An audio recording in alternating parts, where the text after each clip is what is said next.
Hello everyone, कैसे हो आप सब। आप सभी का मेरे यूट्यूब चैनल पे बहुत बहुत स्वागत है।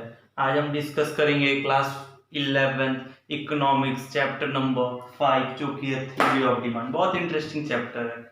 बिना टाइम वेस्ट किए चलिए स्टार्ट करते हैं theory of demand. First of all, demand क्या होता है? मीन्स डिमांड क्या होता है? तो demand means anything wish two by, किसी चीज को खरीदने का चाह हो, मतलब विशेष हो, विश टू बाई। और क्या आपको मतलब विश रहेगा तो आप खरीद सकते हैं? नहीं, इसके साथ साथ आपको क्या चाहिए? तो सफिशिएंट परचेजिंग पावर। याद रखिए, सफिशिएंट परचेजिंग पावर। और परचेजिंग पावर भी रहे, विश टू बाई भी, खरीदना भी आप चाह रहे हैं, आपके पास पैसा भी है, लेकिन साथ साथ विलिंगनेस टू स्पेंड भी होना चाहिए। विलिंगनेस टू स्पेंड, ये तीन चीज है तो आप कोई चीज खरीद सकते हैं। फर्स्ट ऑफ ऑल क्या? Wish two by. याद रखिए, wish two by, sufficient purchasing power, और थर्ड विलिंगनेस टू स्पेंड। तो डिमांड क्या होता है? It refers to wish to buy a commodity with sufficient purchasing power and willingness to spend is known as demand. ये है हमारा demand. इसी के साथ अब हम आगे बढ़ते हैं कि क्वांटिटी डिमांड क्या होता है। अब हम डिस्कस करते हैं कि क्वांटिटी डिमांड क्या होता है।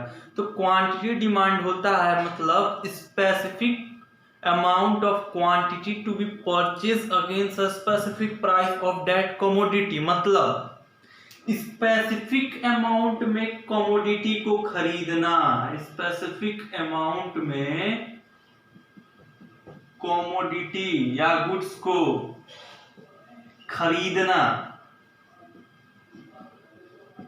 At specific price. Specific amount of commodity को खरीदना स्पेसिफिक प्राइस पे ही कहते हैं क्वांटिटी डिमांड। क्लियर? डिस्कस करते हैं कि डिमांड शेड्यूल क्या होता है। तो देखिए, demand schedule means the relationship between price and quantity. Price और क्वांटिटी के बीच का जो रिलेशन होता है हम उसी को कहते हैं डिमांड शेड्यूल। तो डिमांड शेड्यूल कितने तरह के होते हैं? दो तरह के। फर्स्ट, इंडिविजुअल डिमांड शेड्यूल, और सेकेंड हमारा आता है मार्केट डिमांड शेड्यूल। तो इंडिविजुअल डिमांड शेड्यूल क्या होता है? तो demand schedule of an individual person in the market. मतलब मार्केट में इंडिविजुअल पर्सन का कितना डिमांड है गुड्स के प्रति, उसी को कहते हैं इंडिविजुअल डिमांड शेड्यूल। और सारे कंज्यूमर का मिला के मार्केट में कितना डिमांड क्रिएट होता है तो उसी को कहते हैं मार्केट डिमांड शेड्यूल। अब डिस्कस करते हैं कि डिमांड कर्व क्या होता है। तो डिमांड कर्व क्या होता है? Graphical representation of demand schedule. देखिए, डिमांड शेड्यूल तो टेबल होता है जो प्राइस और क्वांटिटी के बीच में डिफरेंस बताता है और रिलेशन बताता है। तो उसी को जब हम ग्राफिकल देखिए, प्राइस और क्वांटिटी, ये तो आपका हो गया डिमांड शेड्यूल, और इसी का जब ग्राफ पे रिप्रेजेंट करते हैं तो उसी को हम कहते हैं डिमांड कर्व। दो तरह के होते हैं, इंडिविजुअल और मार्केट। तो इंडिविजुअल डिमांड कर्व क्या होता है? तो जो इंडिविजुअल डिमांड शेड्यूल को ग्राफिकल पे रिप्रेजेंटेशन करे या ग्राफ पे रिप्रेजेंट करे उसी को कहते हैं हम इंडिविजुअल डिमांड कर्व।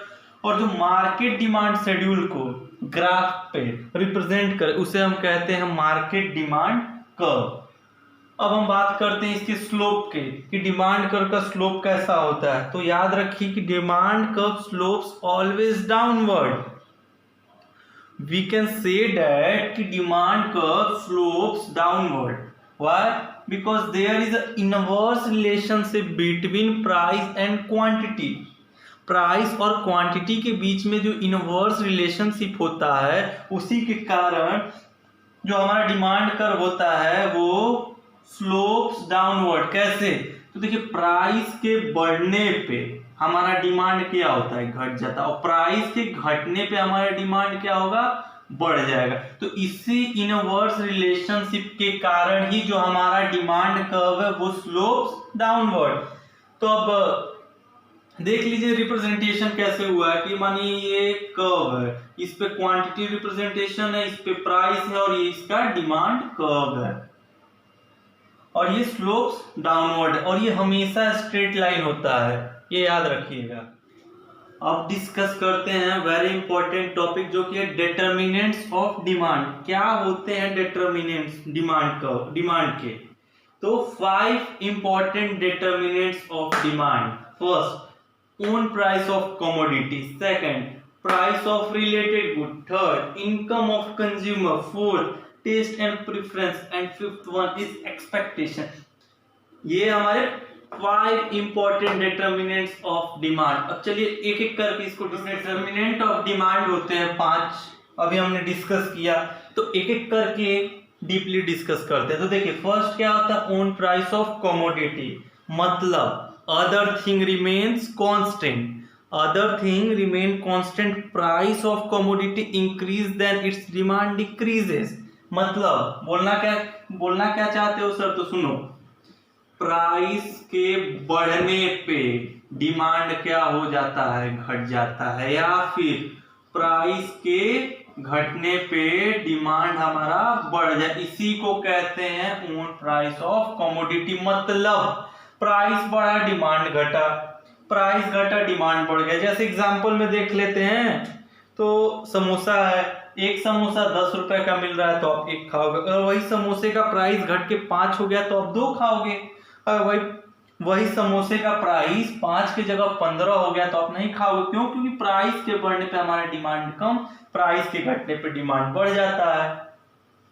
ये है हमारा पहला ओन प्राइस ऑफ कमोडिटी। बहुत सिंपल, इससे ज्यादा आपको कुछ नहीं जानना। अब डिस्कस करते हैं डिटर्मिनेंट ऑफ डिमांड का सेकंड पॉइंट, क्या होता है? Price of related goods. तो इसके अंदर 2 टॉपिक आते हैं, कौन कौन से? तो पहला सब्स्टिट्यूट गुड्स और दूसरा कॉम्प्लीमेंट्री गुड्स। चलिए सब्स्टिट्यूट और कॉम्प्लीमेंट्री गुड्स क्या होते हैं एक एक करके जानते हैं। तो सबसे पहले हम डिस्कस करेंगे कि सब्स्टिट्यूट गुड्स क्या होते हैं। सब्स्टिट्यूट, नाम सुना सुना लग रहा होगा, आप लोग फुटबॉल मैच देखते हैं तो उसमें प्लेयर्स को सब्स्टिट्यूट किया जाता है, सब्स्टिट्यूट। इसको मैं एग्जांपल से समझाऊं, जैसे टी एंड कॉफी है, ठीक।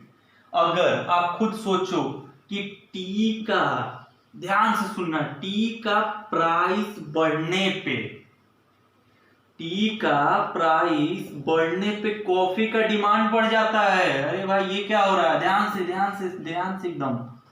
टी का प्राइस बढ़ने से कॉफी का डिमांड बढ़ जा रहा है। कैसे यार? इसको तो कुछ मैंने टच किया ही नहीं, कॉफी तो अपना नॉर्मल है, उसका प्राइस ना बढ़ा ना घटा, कुछ नहीं हुआ। लेकिन कैसे? तो यही है कि टी का प्राइस बढ़ने से कॉफी का डिमांड बढ़ जाता है, और सुनो, टी का प्राइस घटने से कॉफी का डिमांड क्या होता है? घट जाता है। इसी को कहते हैं सब्स्टिट्यूट गुड्स। मतलब अदर थिंग रिमेन कांस्टेंट, एक गुड्स के वजह से, एक गुड्स के प्राइस बढ़ने घटने के वजह से दूसरे गुड्स पे इफेक्ट पड़ता है, उसी को हम कहते हैं सब्स्टिट्यूट गुड्स। ऐसे अब दूसरा है हमारा कौन सा? तो कॉम्प्लीमेंट्री गुड्स। तो कॉम्प्लीमेंट्री गुड्स क्या होते हैं, इसको मैं एक छोटे से एग्जांपल के हेल्प से आपको समझाता हूं। कॉम्प्लीमेंट्री गुड्स, राइटिंग प्रॉब्लम, भावना को समझो। चलो देखो कॉम्प्लीमेंट्री गुड्स क्या होते हैं। एग्जांपल आप लोग ले लो ब्रेड एंड बटर का।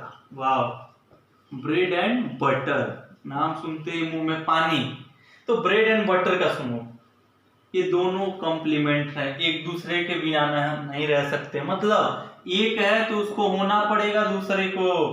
तो जैसे देखो, बहुत इजी है, ध्यान से समझना है, यहाँ बहुत मतलब अच्छा पॉइंट है। देखो ब्रेड का, जो ब्रेड है हमारा, इसका अगर प्राइस बढ़ता है, अगर ब्रेड का प्राइस बढ़ता है तो बटर का क्या होता है? डिमांड हमारा कम हो जाएगा। और ब्रेड का प्राइस अगर घट रहा है तो बटर का जो डिमांड है वो क्या होगा? बढ़ जाएगी। ये क्या हो रहा है यार?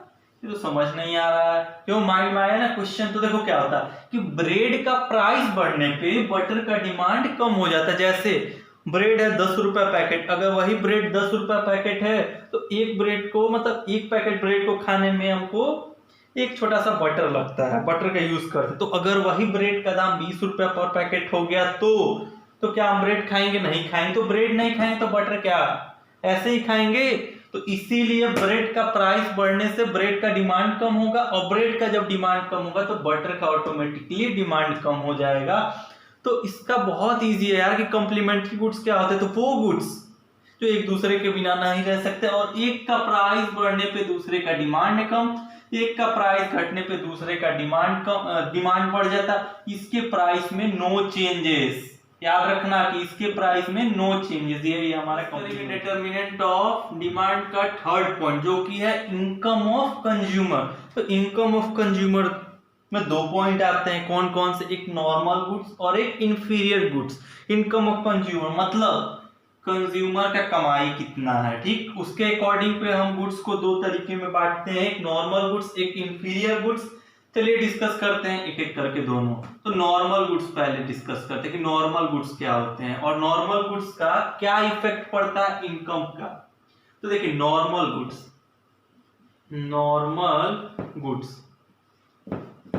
देखिए, अगर आपका इनकम बढ़ा, नॉर्मल गुड्स मतलब अच्छे गुड्स जो मतलब क्वालिटी होते हैं, ब्रांडेड होते हैं, ये होते हैं, ठीक। तो आपका अगर इनकम बढ़ेगा तो नॉर्मल गुड्स की जो डिमांड है वो क्या होगा? ऑटोमेटिकली इंक्रीज हो जाएगा। और अगर आपका इनकम घटेगा तो इसका डिमांड भी, नॉर्मल गुड्स का डिमांड भी घट जाएगा। मतलब नॉर्मल गुड्स के केस में क्या, इनकम बढ़ा डिमांड बढ़ा, इनकम घटा डिमांड घटा, बस दैट्स इट। इससे ज्यादा हमको कुछ और नहीं जानना है नॉर्मल गुड्स के केस में। अब हम डिस्कस करते हैं कौन सा? तो इंफीरियर गुड्स। इंफीरियर गुड्स क्या होते हैं? देखिए इंफीरियर मतलब नाम से लग रहा है कि घटिया। इंफीरियर गुड्स मतलब घटिया सामान जो होते हैं, ठीक। तो देखिए अगर आपका इनकम बढ़ेगा, ठीक, इनकम मान लीजिए आपका बढ़ेगा, तो क्या इंफीरियर गुड्स का डिमांड बढ़ेगा? आप खुद सोच के बताओ, इंफीरियर गुड्स का डिमांड घटेगा। क्यों? क्योंकि मानो आपका इनकम बढ़ गया तो क्या वही आप कोटा का चावल और गेहूं खाओगे? बताओ कि अब आप तो ब्रांडेड खाओगे। तो वही होता है कि इनकम बढ़ने पे हमारा जो इंफीरियर गुड्स का डिमांड होता है वो घट जाता है, और इनकम के घटने पे इनका डिमांड बढ़ जाता है। कैसे? अब कमाओगे 10 रुपए और सोचोगे कि 15 रुपए खाए, तो इट्स नॉट पॉसिबल। तो ये कब बेटा पॉसिबल होगा? तो ये उसी टाइम होगा जब आपका इनकम बढ़ेगा तो इंफीरियर गुड्स का डिमांड कम, इनकम आपका कम होगा तो इसका डिमांड बढ़ जाएगा। बस इससे ज्यादा कुछ ना जानो, इतना लिख दिए बहुत है। पॉइंट है टेस्ट एंड प्रेफरेंसेस। मतलब टेस्ट और प्रेफरेंसेस के बेसिस पे कैसे हम डिमांड को मतलब एक्सप्रेस करते। तो देखिए अगर आपके टेस्ट मतलब जैसे आप देखें कि हमेशा फैशन चेंज होते रहता है तो डिमांड बढ़ता घटता है गुड्स का। तो अगर आपका टेस्ट और जो प्रेफरेंसेस है अगर आपके फेवर में है, मतलब फेवरेबल है, पसंद है आपको, तो क्या होगा? ऑटोमेटिकली डिमांड बढ़ जाएगा। और अगर यही अनफेवरेबल है, मतलब आपको पसंद नहीं है, तो डिमांड क्या होगा? घट जाएगा। कैसे? तो देखिए अगर आपको फेवरेबल है, टेस्ट एंड प्रेफरेंसेस आपके फेवर में, आपको पसंद है, तो ऑटोमेटिकली इसका डिमांड बढ़ जाएगा। और नहीं पसंद है, अनफेवरेबल है, तो इसका डिमांड ऑटोमेटिकली क्या होगा? कम हो जाएगा। बस इससे ज्यादा कुछ ना जानो, बहुत है, इतना लिख दो, बहुत है। पॉइंट है एक्सपेक्टेशन। डिटरमिनेंट ऑफ डिमांड का last point expectation means near future में होने वाला घटना, या फिर हम फ्यूचर के बारे में जज कर लेते कि ये हो सकता है। तो अगर इसको मैं बहुत अच्छी एग्जांपल से डिस्कस करता हूँ। देखो अगर किसी भी सामान का, मान लो जैसे एग्जांपल लेते हैं शुगर, चीनी। अगर शुगर का मतलब दाम इन फ्यूचर, अभी जैसे करेंट प्राइस इसका 40 रुपए है और आप सोच रहे हो कि इन फ्यूचर अगर ये 50 रुपए होने वाला है, तो मतलब अभी ये करंट प्राइस 40 रुपए है शुगर का, इन फ्यूचर 50 बढ़ने वाला है। तो एक्सपेक्टेशन, अगर फ्यूचर में प्राइस बढ़ेगा, फ्यूचर में गुड्स की शॉर्टेज होगी या फिर प्राइस अगर बढ़ता है, तो डिमांड क्या होगा? अभी के लिए मतलब करंट डिमांड बढ़ जाएगा। बहुत ध्यान से सोचना। देखो अगर फ्यूचर में प्राइस बढ़ा तो अभी उसका डिमांड बढ़ जाएगा, अगर फ्यूचर में उसका प्राइस कम हुआ तो अभी उसका डिमांड कम हो जाएगा। यार बहुत लॉजिक है इसमें। तो अगर एक्सपेक्टेशन में फ्यूचर में प्राइस बढ़ेगा तो अभी उसका डिमांड क्या होगा, बढ़ जाएगा, और फ्यूचर में अगर उसका प्राइस कम तो अभी उसका डिमांड क्या होगा, कम। ये हमारा खत्म हो गया, अभी उसका डिमांड बढ़ जाएगा, सॉरी अभी उसका डिमांड बढ़ जाएगा। ये हमारा खत्म हो गया 5 डिटरमिनेंट एक्सपेक्टेशन के साथ एंडिंग। ये बहुत इंपॉर्टेंट टॉपिक है यार, ये पेपर में आ सकता है 11। तो आता क्या है, मतलब हमेशा आता है, या नहीं सकता, आएगा इस पर, तो कृपया अच्छे से करते हैं कि law of demand. Law of demand होता क्या है, तो लॉ ऑफ डिमांड 2 मिनट समय दो, रट्टा याद करा दूंगा, और पेपर में 4 नंबर आएगा, याद रखना। देखो क्या होता है, प्राइस के बढ़ने पर, मतलब हर चीज को कांस्टेंट मान लो, दुनिया में जो भी चीज होता है सबको कांस्टेंट मानो। प्राइस के बढ़ने पे डिमांड क्या होगा, ऑटोमेटिकली कम होगा, और प्राइस के घटने पे डिमांड ऑटोमेटिकली बढ़ जाएगा। इसी इनवर्स रिलेशनशिप को हम क्या कहते हैं, तो law of demand. The inverse relationship, बहुत देखो ध्यान से वर्ड्स को मेरे सुनो।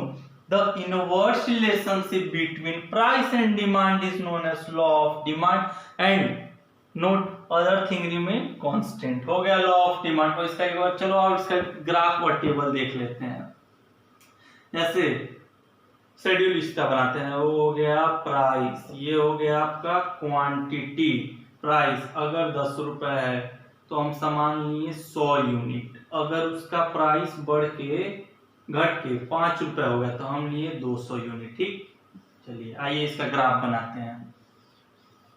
ये हो गया आपका क्वांटिटी, इस पे आता है आपका प्राइस। चलिए डिनोट करिए, ये आपका 100 यूनिट हो गया, ये आपका 200 यूनिट, ये आपका 5 रुपए, ये आपका 10 रुपए। अब आप मेरे को बताओ मैं कैसे बनाता हूँ। 10 रुपए के सामने 10 रुपए आपके पास है तो कितना यूनिट मिला, 100 यूनिट। अगर वही 5 रुपए प्राइस अगर घट के 5 रुपए उसका होगा तो आप कितने यूनिट खरीदोगे, 200 यूनिट। तो ये क्या हो गया, ये तो हो गया डिमांड कर्व। तो the inverse relationship between price and quantity is known as demand, is known as law of demand. और यही होता है हमारा डिमांड कर्व जो कि स्लोप्स डाउनवर्ड। हो गया आपका ये 4 नंबर का टॉपिक है कि why demand curve slopes downward. Demand curve क्यों स्लोप्स डाउनवर्ड होता है, तो इसके लिए देखिए 5 पॉइंट है। पहला law of diminishing marginal utility, इसको हम लॉ ऑफ डीएमयू भी कहते हैं। दूसरा इनकम इफेक्ट, तीसरा substitution effect, fourth size of consumer group, and last one is different uses. चलिए एक एक करके डिस्कस करते हैं बिना टाइम वेस्ट किए।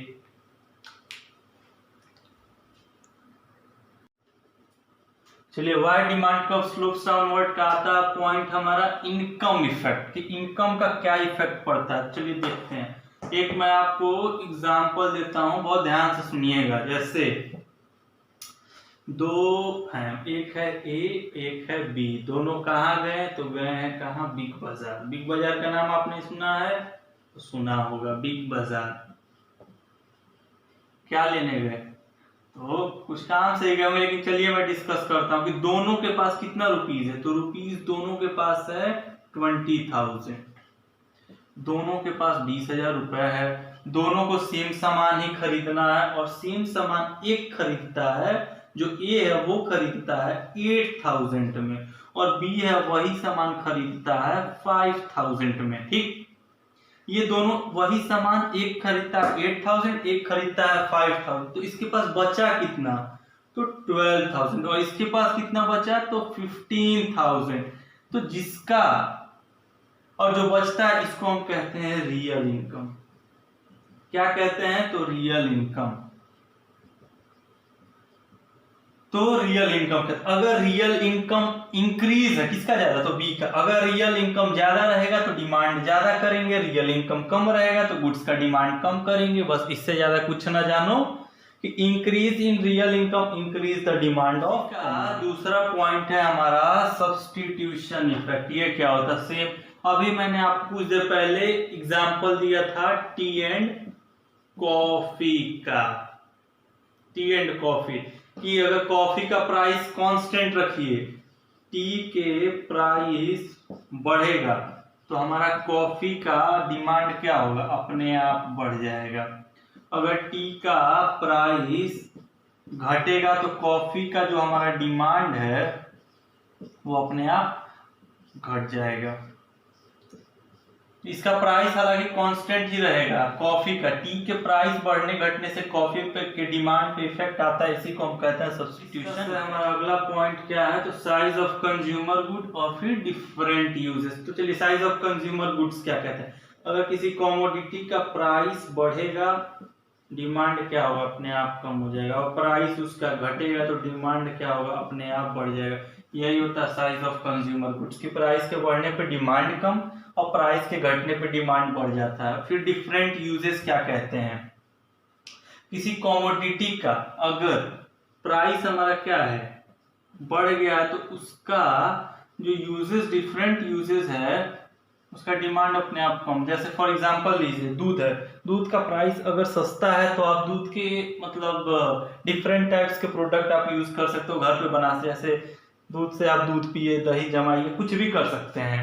और वही अगर दूध का प्राइस बढ़ गया, कम होने के वजह बढ़ गया, तो अब बस दूध ही पिएंगे, बाकी कुछ नहीं करेंगे। क्यों? क्योंकि प्राइस बढ़ गया है, बस इतना ही है। इसीलिए हमारा डिमांड कर्व स्लोप्स। अगला टॉपिक है हमारा exception of law of demand, मतलब कहाँ कहाँ लॉ ऑफ डिमांड फॉलो नहीं होता। तो 3 टॉपिक है, आर्टिकल ऑफ डिस्टिंक्शन, गिवन गुड्स, इरेशनल जजमेंट।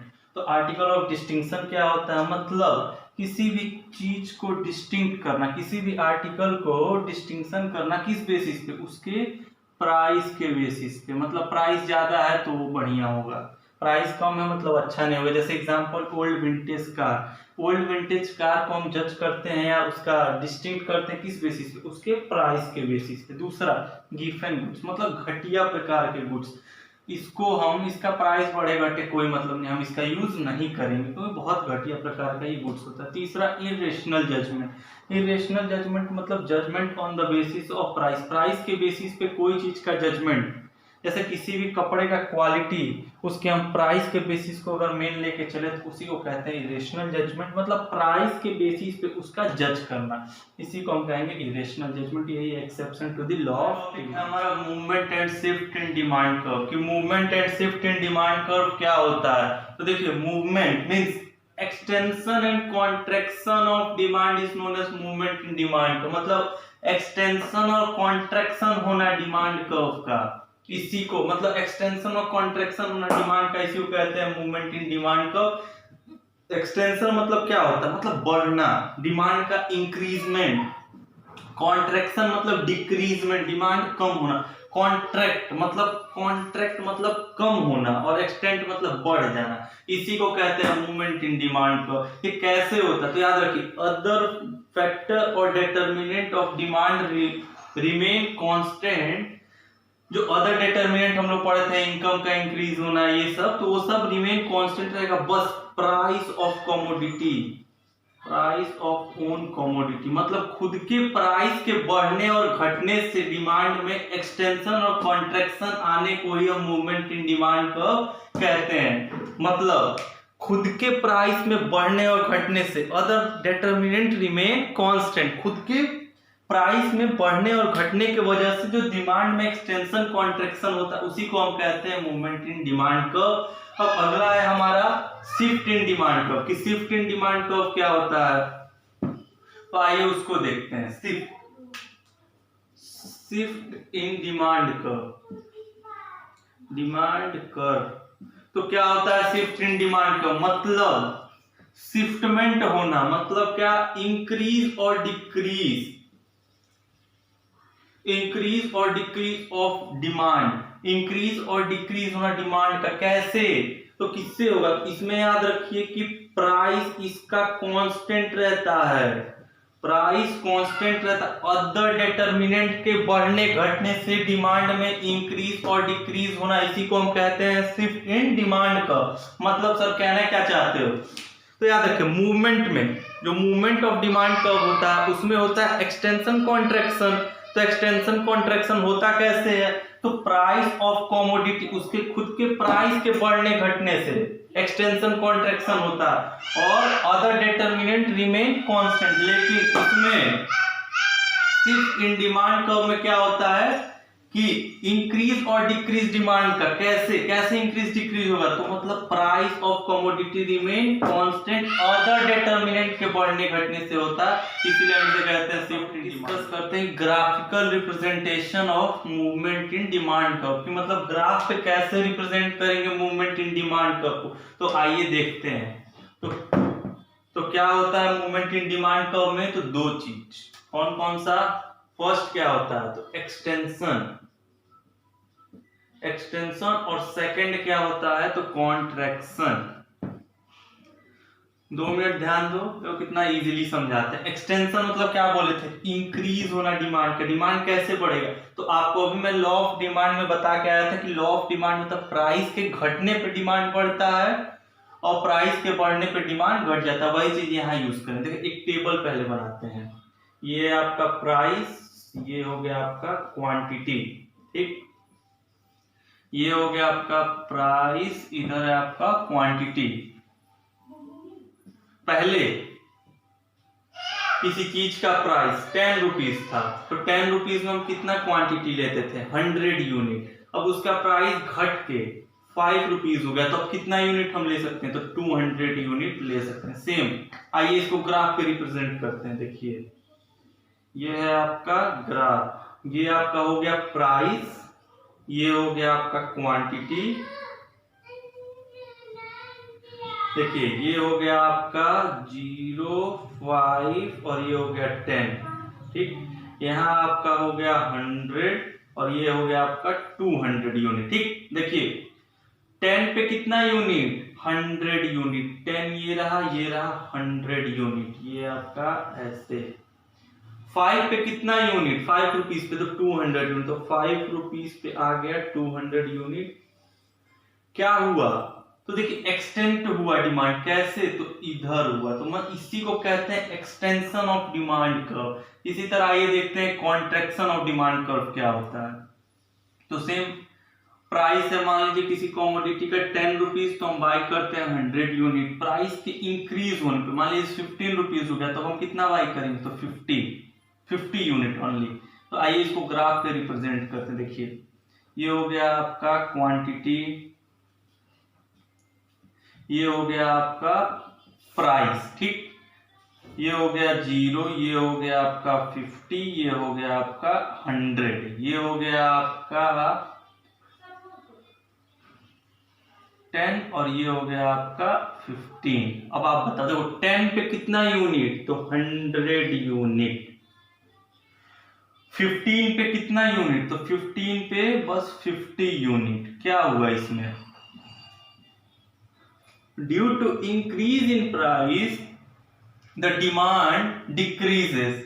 ये डिमांड अब कहाँ हो गया, डिक्रीज हो गया। ये आपका डी कर्व होता है, तो ये अब कहाँ चला गया, ऊपर चला। क्यों चला गया, तो कि प्राइस के बढ़ने, इसी को कहते हैं एक्सटेंशन, इसको कहते हैं कॉन्ट्रैक्शन। देखिए ये आपका नीचे जाएगा क्योंकि डिमांड बढ़ रहा है, ये आपका ऊपर जाएगा डिमांड कम हो रहा है, इसी को कहते हैं एक्सटेंशन एंड कॉन्ट्रैक्शन।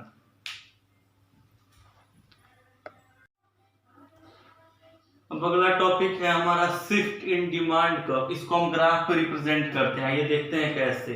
तो दो होते हैं शिफ्ट में, एक होता है फॉरवर्ड शिफ्ट, एक होता है बैकवर्ड शिफ्ट। तो फॉरवर्ड शिफ्ट क्या होता है, आइए इसको पहले इसका शेड्यूल बनाते हैं। देखिए आपको पता है कि इसमें प्राइस क्या होता है, कांस्टेंट होता है। क्या होता है, तो कांस्टेंट। तो 10 रुपीज पे पहले आप कितना यूनिट, 100 यूनिट खरीद। अब 10 रुपीज पे कितना खरीदते हैं, 200 यूनिट। क्यों, क्योंकि अदर डिटरमिनेंट के बढ़ने घटने से इसके डिमांड पे इफेक्ट पड़ता है। सेम यहां बनाते हैं, प्राइस और सेकंड इज क्वांटिटी। तो देखिए प्राइस आपका कांस्टेंट रहता है, क्वांटिटी का डिक्रीजमेंट हुआ, ठीक। इसको बैकवर्ड शिफ्ट कहते हैं अदर डिटरमिनेंट की वजह से। आइए इसका ग्राफ पे रिप्रेजेंटेशन देखते हैं कैसे होता है। तो ये आपका हो गया क्वांटिटी, ये हो गया आपका प्राइस, ये हो गया 0, ये हो गया 10। प्राइस आपका कांस्टेंट है, ठीक। तो और ये हो गया आपका 100 यूनिट, ये हो गया आपका 200। अब आप देखो 10 रुपीज पे कितना यूनिट, तो 100 यूनिट। तो ये आपका 10 पे आ गया 100 यूनिट, ठीक। फिर प्राइस तो सेम रहा, लेकिन आपका क्वांटिटी बढ़ गया, कितना हो गया 200 यूनिट। तो ये हो गया आपका शिफ्टमेंट। देखिए फॉरवर्ड शिफ्ट हो रहा है आपका डिमांड, तो इसी शिफ्टमेंट को हम कहते हैं शिफ्ट इन डिमांड कर्व। और फॉरवर्ड शिफ्ट है हमारा क्रॉस प्राइस इफेक्ट। कि क्रॉस प्राइस इफेक्ट क्या होता है, तो it means cross price effect मतलब होता है कि how the price of related goods affect the demand of a commodity. मतलब प्राइस ऑफ रिलेटेड गुड्स कैसे अफेक्ट करता है किसी कमोडिटी के डिमांड को, उसी को कहते हैं हम क्रॉस प्राइस इफेक्ट। आप जानते हैं कि we know that related goods कितने तरह के होते हैं, दो, पहला सब्स्टिट्यूट गुड्स और दूसरा कॉम्प्लीमेंट्री गुड्स। तो आइए एक एक करके डिस्कस करते हैं। सब्स्टिट्यूट गुड्स क्या होता है, सब्स्टिट्यूट गुड्स, इसका डीपली डिस्कशन करेंगे विद ग्राफिकल रिप्रेजेंटेशन के साथ। तो सब्स्टिट्यूट गुड्स, इसको हम एग्जांपल से समझेंगे। एग्जांपल मैंने ले लिया टी एंड कॉफी का, टी और कॉफी का एग्जांपल ले लिया, ठीक। तो सब्स्टिट्यूट गुड्स क्या होते हैं, टी एंड कॉफी का मतलब एक का प्राइस कांस्टेंट है और दूसरे के प्राइस बढ़ने घटने से इसके डिमांड पे इफेक्ट आना, इसी को कहते हैं सब्स्टिट्यूट गुड्स। जैसे एग्जांपल है टी एंड कॉफी, यहाँ हमने टी के प्राइस को कांस्टेंट ले लिया, जो टी है इसके प्राइस को हम कांस्टेंट मानेंगे। तो जो कॉफी का प्राइस जब इंक्रीज होगा, कॉफी का जब प्राइस इंक्रीज होगा या फिर कॉफी का प्राइस जब डिक्रीज होगा, तो क्या इफेक्ट पड़ेगा टी के डिमांड पे, आइए देखते हैं ग्राफिकल रिप्रेजेंटेशन। तो ये है हमारा ग्राफ पे, ये हो गया हमारा क्वांटिटी, ये हो गया हमारा प्राइस। Price remain constant. पहले हम इतने प्राइस पे इतना क्वांटिटी टी लेते थे, Q1, यहाँ पे हमारा टी था पहले, इतना लेते थे। लेकिन कॉफी के प्राइस बढ़ने से, कॉफी का जब प्राइस बढ़ गया तो टी का डिमांड बढ़ जाता है। तो वही मतलब फॉरवर्ड शिफ्ट, अब हम इतना टी लेते हैं। तो ये T1 से T2 मतलब T1 से T2 शिफ्ट होना, इसी को कहते हैं substitute goods means increase in price of other commodity affect the demand of other commodity. Same coffee का जब प्राइस घटेगा तो क्या होगा, तो जब कॉफी का प्राइस घटेगा, प्राइस रिमेन कांस्टेंट, पहले हम इस प्राइस पे इतना टी लेते थे, इतना टी, अब कॉफी का प्राइस क्या हो गया, घट गया। तो कॉफी का प्राइस जब घटेगा तो टी का डिमांड क्या होगा, ऑटोमेटिकली शिफ्ट हो जाएगा फॉर बैकवर्ड। तो अब हम T2 मतलब T1 से बैक पीछे की तरह जा रहे हैं T2, इसी को कहते हैं हम कॉफी के प्राइस के डाउन होने से टी का डिमांड डिक्रीज होना। यह है हमारा ग्राफिकल रिप्रेजेंटेशन। ये हो गया गुड्स में कॉम्प्लीमेंट्री गुड्स। तो कॉम्प्लीमेंट्री गुड्स क्या होता है, इसको भी हम एग्जांपल से समझेंगे। इसका एग्जांपल लेते हैं bread and butter. Bread and butter, इसके एग्जांपल हम समझते हैं। चलिए देखिए, एक का प्राइस को हमको क्या लेना रहता है इसमें, कांस्टेंट। तो हम बटर के प्राइस को क्या लेंगे इसमें, कांस्टेंट, ठीक। तो जब ब्रेड का प्राइस बढ़ेगा तो क्या होगा, ब्रेड का प्राइस इंक्रीज होगा या फिर ब्रेड का प्राइस डिक्रीज होगा। तो हमारे ग्राफ पे क्या इफेक्ट है, तो आइए इसको एक ही ग्राफ पे दोनों को मैं समझाता हूं। देखिए ये हो गया आपका क्वांटिटी, ठीक, ये हो गया आपका प्राइस। ये किसका ग्राफ है, तो ये बटर का ग्राफ है, कि मतलब बटर पे क्या इफेक्ट पड़ता है ब्रेड के प्राइस बढ़ने घटने से। तो ये हो गया प्राइस रिमेन कांस्टेंट। पहले इतना बटर हम लोग यूज करते थे, इस पॉइंट पे इसका डिमांड पहले इतना था, इसका हो गया डिमांड इतना, ठीक। ये हो गया आपका P1 कोई पॉइंट मान के चलिए, ठीक। अब ब्रेड का प्राइस बढ़ गया, तो जब इसका प्राइस बढ़ेगा तो बटर का ऑटोमेटिकली डिमांड क्या हो जाएगा, कम हो जाएगा। तो ये हम बटर Q से कहाँ चला गया, Q1, इधर शिफ्ट हो गया। ये हो गया आपका P था तो P से P1, ये आपका डिमांड का कहाँ, इधर शिफ्ट हो गया। अब वही ब्रेड का प्राइस घट गया तो बटर का डिमांड ऑटोमेटिकली क्या हो जाएगा, बढ़ जाएगा। तो इसका अब हम ये P1 हो गया, तब ये इधर शिफ्ट हो जाएगा P2 में। तो यही हो गया हमारा कॉम्प्लीमेंट्री गुड्स का विथ एक ही ग्राफ से दोनों एक्सप्लेन। तो देखिए ब्रेड का प्राइस बढ़ा तो क्या हो जाएगा, तो बटर का डिमांड कहाँ चला जाएगा, P से P1 मतलब बैकवर्ड शिफ्ट, और ये कहाँ चला जाएगा, P से P2 मतलब फॉरवर्ड शिफ्ट प्राइस घटने से। यही है हमारा डिमांड कर्व ऑफ कॉम्प्लीमेंट। हमारा relationship between income and demand, मतलब इनकम और डिमांड में रिलेशनशिप को हमको दिखाना है।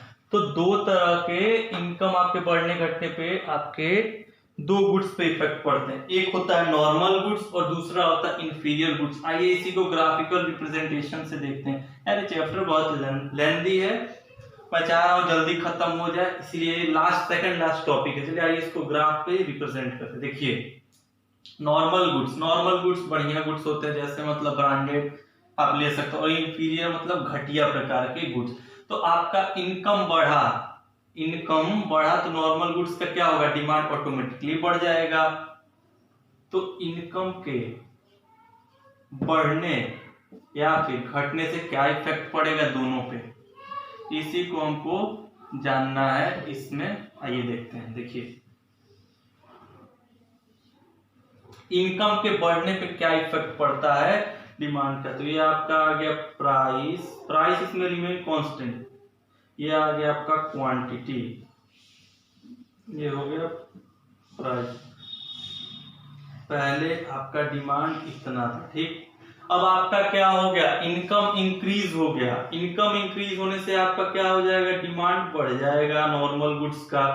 तो ये अब कर्व कहाँ शिफ्ट हो जाएगा, फॉरवर्ड। ए पहले था, ए से अब ये कहाँ चला गया, बी पे। और वही आपका इनकम कम हो गया तो नॉर्मल गुड्स का डिमांड क्या हो जाएगा, ऑटोमेटिकली कम हो जाएगा। तो किधर चला गया, सी मतलब बैकवर्ड शिफ्ट। तो इनकम बढ़ेगा, फॉरवर्ड शिफ्ट होगा नॉर्मल गुड्स का डिमांड, और ये इनकम घटने पे नॉर्मल गुड्स का जो ग्राफ है वो बैकवर्ड शिफ्ट होता है। ये इंफीरियर के केस में देखते हैं।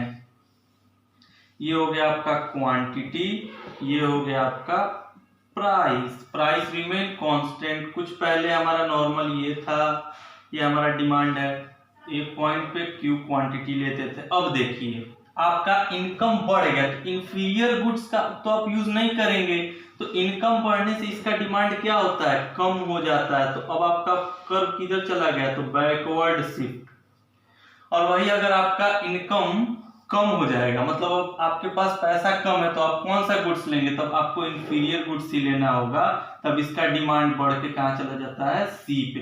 तो पैसा बढ़ा तो इसका डिमांड कम, इनकम घटा तो इसका डिमांड बढ़ जाता है। यही है हमारा inferior goods and normal good का relationship with representation on graph. यही है impact of taste and preference on demand of commodity. ये हमारा लास्ट टॉपिक है इस चैप्टर का, आज एंड हो जाएगा ये चैप्टर, और इसी के साथ हम लास्ट टॉपिक स्टार्ट करते हैं। देखिए क्या इम्पैक्ट पड़ता है टेस्ट एंड प्रेफरेंस। मैंने अभी आपको कुछ देर पहले डिटर्मिनेंट्स बताए थे कि 5 डिटर्मिनेंट्स होते, उसी एक एक डिटर्मिनेंट्स को डीपली एक्सप्लेन हो रहा है विद ग्राफिकल रिप्रेजेंटेशन। यही है यार, बहुत इजी है, तुम लोग समझ जाओगे इजीली। देखो चलो इसको ग्राफ पे रिप्रेजेंट करते हैं। इम्पैक्ट टेस्ट एंड प्रेफरेंस का क्या इम्पैक्ट पड़ेगा, तो आइए इसको ग्राफ पे, अगर आपके फेवरेबल में है तो डिमांड बढ़ जाएगा, टेस्ट एंड प्रेफरेंस आपके फेवरेबल में नहीं है, अनफेवरेबल है, तो इसका डिमांड ऑटोमेटिकली कम हो जाएगा। आइए इसको ग्राफ पे रिप्रेजेंट करते हैं। देखिए ये आपका हो गया प्राइस रिमेन कांस्टेंट, ये हो गया आपका क्वांटिटी, ठीक। प्राइस आपका क्या है, रिमेन कांस्टेंट। पहले आपका डिमांड क्या था, इतना था, अब क्या हुआ, टेस्ट एंड प्रेफरेंसेस आपके फेवरेबल में है, तो डिमांड को अब क्या ऑटोमेटिकली शिफ्ट हो जाएगा ए से B1 पे। अगर ये फेवरेबल में है, मतलब फेवरेबल में है तो, और अनफेवरेबल है तो ऑटोमेटिकली ये किधर शिफ्ट हो जाएगा, सी के तरफ, मतलब बैकवर्ड। ये कब होता है, जब ये अनफेवरेबल हो तब। और ये आपका क्वांटिटी डिमांड ऑटोमेटिकली कम हो जाता है। ये हमारा लास्ट टॉपिक, इसी के साथ ये चैप्टर खत्म। अगर आपको मेरा वीडियो पसंद आया होगा तो लाइक एंड सब्सक्राइब करिए मेरे चैनल को। हाँ, थैंक्स फॉर वॉचिंग दिस। और मैं कह सकता हूँ कि यार आपको बहुत अच्छे समझ में आ गया होगा। मैं भी अभी जस्ट 12th क्वालिफाई किया हूँ, क्वालिफाई किया, 2 पेपर पेंडिंग है। हाँ, अगर आप कुछ अच्छे से वो करना है, क्या कहा जाता है, अगर डीपली मतलब कुछ करना है तो मेरे चैनल को लाइक एंड सब्सक्राइब करें। Thank you.